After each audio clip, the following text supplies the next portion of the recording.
Hi, it's Rob Bowron with Sharp College Football, and today we're going to talk a little bit about what makes beta rank different than other ranking systems you're going to see out there. I'm probably a little obnoxious about this comparatively. Oh man, still a little post-COVID in there. I'm probably a little bit obnoxious about this, and I think I do push on, and I am pushing more on what we think of in the analytics community and how we label things, how we talk about what the ranking systems are or the measurement systems are that we are using, whether we're using them appropriately, because frankly, I don't know that we always are. But I think in part, like some of the things that we do poorly and we communicate to the general public, we're often just using terms either incorrectly or misleadingly. And I think there is I think that in particular within ranking systems, and I say this as someone that has one and then probably has a bone to pick here or a dog in this fight,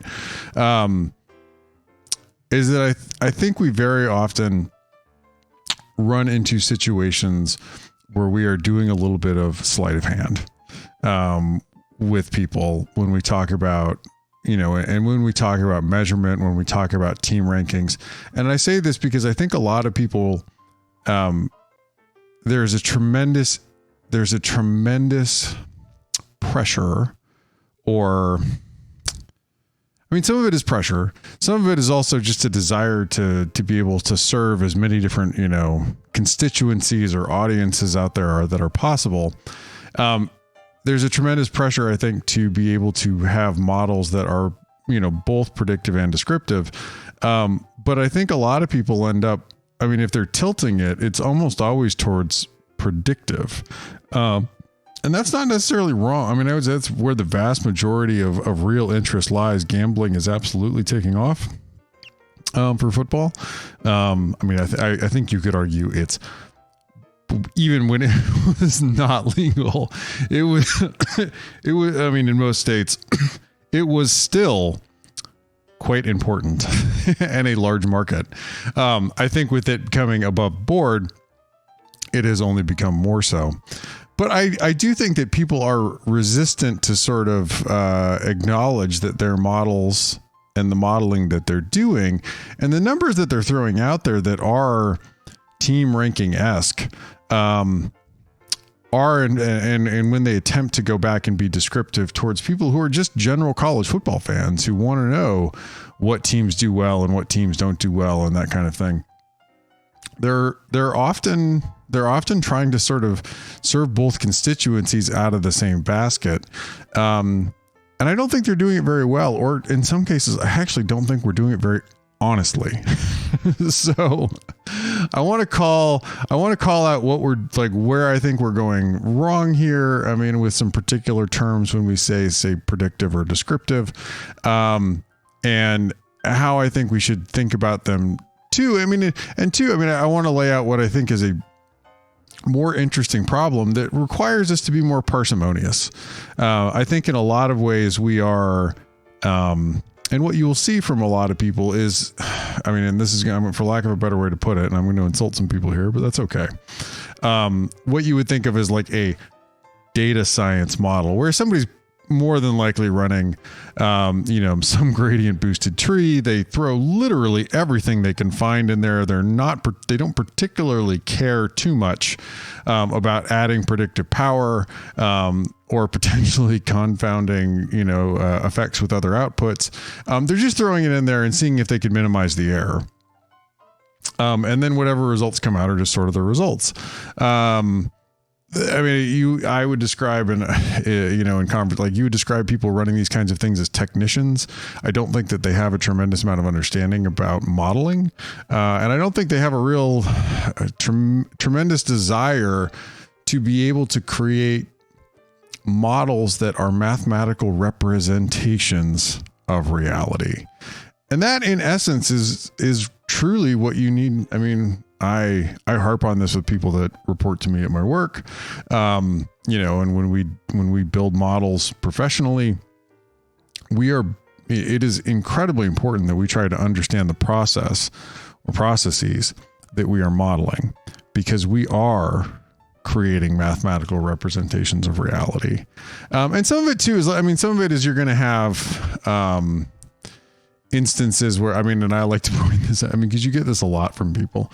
You'll get things from people that are along the lines of like, they'll run out a model and it'll have some counterintuitive is an overstatement, counterfactual results. I mean, you should have results from a good model that are counterintuitive. I mean, in a rough sense, like maybe 90% of your results should be intuitive. And then you're going to have some that are challenging, that are counterintuitive that you need to think through, right? And maybe challenge some of the way that you were assuming that things worked. But you're also going to have some that are just blatantly counterfactual. And the example I like to give to explain this to people is, let's say you have a bunch of data on the speed of cats and you're trying to model out cat speed. And I'm not talking like house cats. I'm talking about like different, different types of like even big cats. And as you're running this out, you get a pretty good model and you have a good fit and you're able to, for the most part, across the different species, like be able to predict cat speed. But the problem is the model kicks out, that lions are in fact faster than cheetahs. And we know from measurement, like we've measured this this is not true. Now you may go back and just say, look, like this is a data quality problem. I can't actually correct this or something like that. Or this model predicts so well across, the rest of the things that we are attempting to predict that we're just willing to accept this. Right. But it's important that we acknowledge that these sort of like what you might think of as like corner solutions, oddities, not counterintuitives, counterfactuals can exist within models, but that we think about them and understand them, right? And that when we get a result that is in fact counterfactual, the worst thing that we can do in modeling or analytics or whatever you want to call it is just throw up our hands and say, well, that's the data. Because my friends, you made a bunch of now this is where like a technician doesn't understand that they made a bunch of choices along the way. But you did in fact make a bunch of choices along the way. This is sort of like where like a Bayesian or a frequentist might have like a different, like a different understanding of the nuance of choosing like a prior distribution, right? Like a frequentist might say like, I didn't make a choice on a prior distribution, where a Bayesian would be like, well, in not making a choice and defaulting to the normal, you in fact did make a choice. I mean, frequentist, like it's not, that is a wild caricature of frequentist thought. they are aware that there are prior distributions out there. But I think that it is important that when we talk about models and we talk about data and those things, that we acknowledge that we are making choices, right? That it's not just, oh, that's the data, right? And that when we come up with some result where by like last season, say it's like, if you look at like the EPA data, Georgia wasn't very good at running the football, like that's counterfactual. Like that's not that is not a case of like, oh my gosh, like look what we've got. It turns out like Georgia was just really stupid last year, and they called a bunch of runs and kept at it, right? Like those idiots. Meanwhile, like Georgia's passing looks amazing, right? Like the truth is like teams, of course, like we're selling out to stop the run with Georgia and daring Stetson Bennett and the wide receivers to beat them, which they largely did. Quite often. So, like, again, like we should not, and what you're left out with is like, they hit a bunch of explosive plays. I mean, cause EPA skews on explosive plays. They hit a bunch of explosive plays in the passing game. They didn't hit them in the run game because teams were stacking the box. It's important that we be able to understand this and not just run out results that are counterfactual, right? Like those things undermine, I think, faith in what we're doing within the analytics community. Anyway, what I do want to call out though, in particular, is what I like to call sleight of hand. And I mean, it's just what I label it, right? Because like, I think we are nearly everyone within, who is doing any kind of sort of ranking system for college football, or ranking for football in general, is generally gauging themselves either against the spread or against, in some level like of the total score, reducing the error from the actual score with what your predicted scores were. And I think it's important, because I do think we've reached the point, and in some ways I would argue we're long past the point where pretty much the only thing anyone cares about because it's the only one that, because we've actually put our measurement framework for deciding whether something is good or bad, is all centered around against the spread or mean squared error or, absolute error. Because it is entirely centered around that, we have created an incentive structure whereby the only thing that people care about is that. But then they also still want to come back and have things to say about, the play on the field. The trouble is that they've created these modeling frameworks that actually don't allow them to do that anymore. And that's important. Anyway, so let's cut over. I apologize. My secondary camera that I have here is a little less quality. I promise you, I'm actually blasting a ton of light on this paper, but I'm going to try to do like a little bit of a demonstration of what I'm talking about here. So I know, it's so like, if you could see how white this paper is with so much light blasting on it. Oh, this camera's driving me crazy.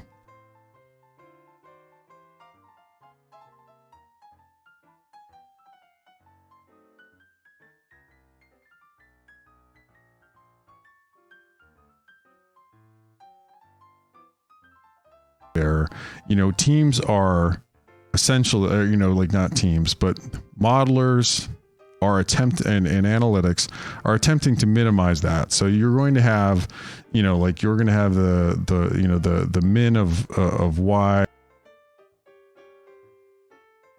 the min of y minus y hat, right? Or but you can think of it as against the spread, and it's some function of some sort of game data, right? Now, whether this is, beta rank, SP plus, FEI, any of the other ones you see out there, and there's a lot of them, particularly that are truly not trying to be anything more than predictive. But you're going to see this here, and then you're going to have what you might call out of sample data, but let's just call it non-game data. Okay. Now, the important thing in modeling is, there are many important things in modeling, but the important thing for our point here is that when people come back to you and they're going to say hey, my model's good. I have some, average, I have some absolute error or mean squared error that is below some threshold. I have some against the spread that is below some threshold. They're going to come back and they're going to say that's going to be their claim of overall model accuracy. The problem is that they're then going to come back and try to tell you oh, well, actually the offense and the measures that we have for that come out of the game data, or the defense. I have this ranking here too, right? The problem is, of course, is that they're juicing their accuracy with this non-game data. And and I have real particular bones to pick with this one. I get not only beta rank out, but the projected spreads for the week at around 9 a.m. on Sunday. I have, I beat the books out on purpose. I don't ever want you or anyone to come into contact with the beta rank number and think that I have juiced my numbers using opening lines. I can't think, I genuinely, and part of this is that we have ended up in this quixotic place where the way that we measure football, college football modeling is against closing lines. I think that's really stupid. I think the people that came up with that were stupid. And I'm not I get it. I'm a hyperbolic person. And I probably go through life labeling too many things stupid. But I don't think that the people that did that thought that through very well, because ultimately if you are going against, like, I get it. If you're going against closing lines, like using opening lines makes total sense, but you're essentially cribbing other people's work. And not only that, like that effect, particular for like an opening line, other data that people that are not getting their projections for games out into the middle of the week, I am deeply suspicious of their process and what non-game data that they're throwing into there. And the reason is, of course, is like that kind of an effect, that kind of like, if you were using an opening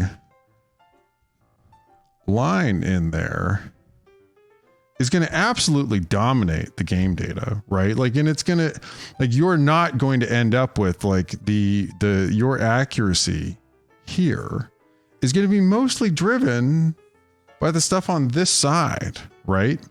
And so like you may not have a very accurate, and it may not matter. You may not have a very accurate assessment of where an offense is or a defense is or where special teams are. And you'll end up, I mean, and your model, I wish it would focus. There we go. I have terrible handwriting too, so I'm sure this is going great.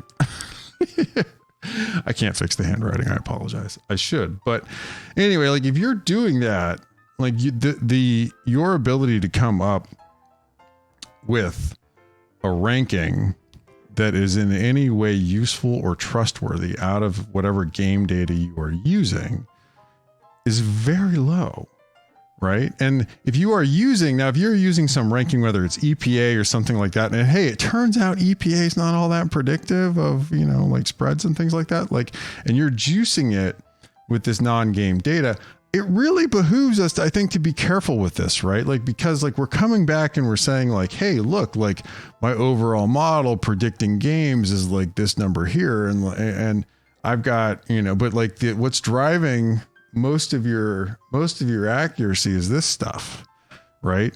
That's worrisome to me, right? Like we shouldn't be doing that. That's sleight of hand, right? Like if you're going to come out and tell people like you've got a college football model and you've got all of these offensive and defensive numbers out there, like, and you're basing that out of some game data, right? Like you need to be able to build an honest to God model out of game data.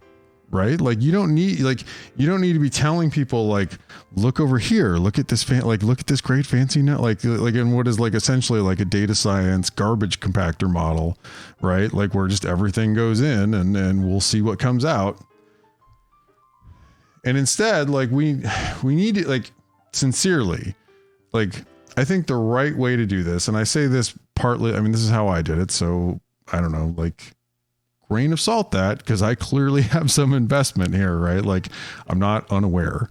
But I think truly like the right way that we should be thinking about this is being far more parsimonious. And so that like, if we are going to run out against the spread or, absolute error and minimizing that for our loss function, it should just be some function of game data. And I say that because I think it's really important that we build models that actually replicate the kinds of decisions that teams are making, right? And not just some out of sample stuff that we think is going to help us get closer to the closing line. And I think we'll end up with, and this is like what I make no bones about this. Like in beta rank is a little wonky in the early weeks. It tends to require a little bit more sample to settle down. And so I will freely admit that it is a bit of an in-season model. The projection model helps, but like even the in-season data is a little crazy, in the first couple weeks of beta rank. But after that, like, I mean, if you look at like last year, beta rank absolutely walloped some models that charge people for their results, right? That are literally out there touting their modeling and acting as touts and selling their results. And beta rank did better than them by quite a bit in against the spread over the last couple of weeks of the season. Like, I mean, like week 6, week 7 going forward, beta rank was on fire last season. And it did far better than some much better known college football models over that period. I have no qualms in saying, like, when someone says to me like, oh, this other modeling system that's better known than yours has this team's offense here, like as if, and it's on me to explain that like my number is different. I have no qualms in saying like, I just don't trust that number from them, and you shouldn't either. And the reason is this, right? Like beta rank, when you see the projections that come out, they're just game data. In fact, it is actually just a posterior distribution of beta rank itself, right? Bucketed with spreads. It is the median of a bucketed posterior distribution of model distance. Like I am literally just taking the model output and not doing anything fancy with it. Like I actually don't have a model. Like what the results you see, I don't even have a spread model. I don't. Like it is purely this posterior distribution. That's what you see from the win probabilities. I have no qualm saying like the results that I put out there, if I say a team's better at it, I can stand on it, because the numbers that I do for this come from that. Right. And I think that's it. Like, I think if we're serious about this, and look, like there's going to be space for people. I think we should be honest, right? Like if we're going, like we need to be able to say what we're doing here with people, right? Like if we're going to put out an against the spread number, right? And if we're going to put our projections out and they might not come out till Wednesday for some reason, or Tuesday, right? Like why, those kind of results, like we need to, like, I think we need to be willing to adequately discount them for what they are, right? Like they are the only thing those models care about, right? Is this, right? And I'm not saying that's wrong. It's an interesting problem. We're all trying to get there, right? But I think in particular, like people should be upfront about what they're including in here. I mean, like some of this is recruiting rankings and, stuff like that. Again, like if you're including recruiting rankings in, that means you can't like the way you have set up your models you're not able to accurately assess offense, defense enough to be able to be terribly predictive for this. And that's like, I mean, look, like I realize I'm like just flaming a lot of people here. That's fine. Right. Like we need to be more parsimonious here. We need to be more thoughtful, and we need to be more upfront about what we're doing. Because ultimately at the end of this, right? Like I think we're not doing ourselves. I don't think we're doing analytics for college football or pro football. I don't think we're doing ourselves a lot of favors here, right? Like eventually people are going to figure it out, right? Like, and maybe they won't. I mean, like we do a lot of dumb stuff, like I think with the way we do in-game win probability is stupid in a lot of ways. Because at some point you're going to hit the point where, you've gone outside of the model's ability to predict, and what you're really looking at the chances of probably more than one random event happening in a short period of time. Right. And you're not going to be able to model that out terribly well, because if they're random, so in that case, you're left with, like we should just tell people like at this point, teams that are down 14 with, 2 minutes left, only 6 of them have won, and they'll, it lasts however many games. People actually fundamentally would understand that. Like they would, like intuitively people get that, in ways that I think, continuing to pretend as if you're like, you've got a model for that and the results you're reporting aren't simply the actual distribution, the actual results from the real sample. I don't know. I just think that's dumb. We should not do that. We should be smart. Like we should be smarter about the way we communicate and practice math with people. Because honestly, like the general public's smarter than we think, and I say that as like, I mean, I genuinely do. Like, look, like people don't necessarily have, like not everyone has a quantitative or statistical background. Not even everyone probably took like an undergraduate statistics class in college or something like that. It'd be wonderful if there are times I definitely think I'm like, I just wish I could get people to understand like the notion of stochasticity and how important randomness is in test design or something like that. Because 9 times out of 10, when you see some result coming out that like coffee drinkers live longer or something like that, right? You're like, oh, well, that's not random and it's just self-selection, right? People understood that, they'd be better consumers of public science in a lot of ways. Anyway, I'm at 25 minutes rambling on, probably just hitting the same point over and over again from slightly different angles and takes. Anyway, I think it's important then when we try to lay out what we want college football analytics and modeling to be, that we start to differentiate between predictive and descriptive, right? And I think everyone right now sort of like does a little bit of cover, right? And they just say like their model's predictive. Like I genuinely feel like I can claim BetaRank is predictive and descriptive. And if I put out those breakdowns where I have offense and defense and what they're good at lined out, like that's exactly what you see that goes into the model. That's it. That's exactly what you see that goes into that posterior distribution, right? There's nothing else in there. And I can hang my hat on that, right? But we need to be able to say, right, like if we're doing this, like we need to be more careful, I guess you could say, right? Like if we're coming out and we're like, oh, our model did this number against the spread or had this level of error, like we need to come out and be like, hey, like, and we got it, like, and the predictive power came from here, right? Where's it coming from? I think in particular, like I do want to call people out, and I want us to like, I think we need to stop using opening lines if you're doing it, right? I'm not dumb, right? Like I know I just because I don't run a predictive model out there doesn't mean I don't know what you do to build one, because I have built them test ones in the past, and I know where predictive power is coming from. I think people need to be honest about what we're running out, right? And so like, if you see this and you're a consumer of college football analytics, what I think I want is for you to think through, like, when am I getting these projections, right? Like start to ask questions. When am I getting these projections? If I'm getting these projections on Wednesday, what's in this, right? And should I trust the numbers that they're putting out for the game, or shouldn't I? I wouldn't, but clearly I wouldn't, because I looked at what people were doing and I said I could do something else and better, and tried to do that.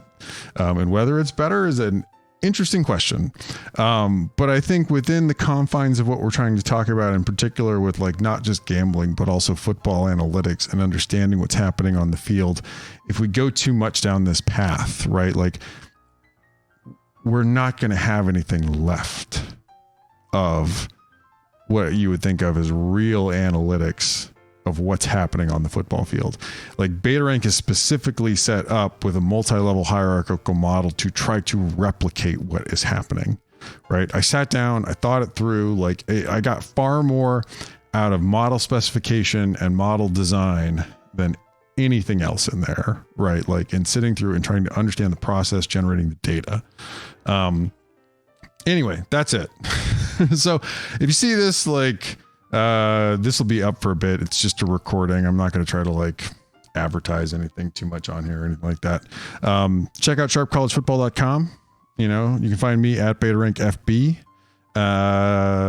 And you can also find me at Sharp CFB. And I believe I need to do this tomorrow. We'll see. Like I need to set up an FCS account so I can build some bots for FCS. I'm a little behind on that, but FCS ranking should be coming out tomorrow, which would be 10-3. Anyway, thank you so much. I appreciate it. If you made it this far, if you tuned me out long ago, well, I understand that. We went almost a half hour. Thanks.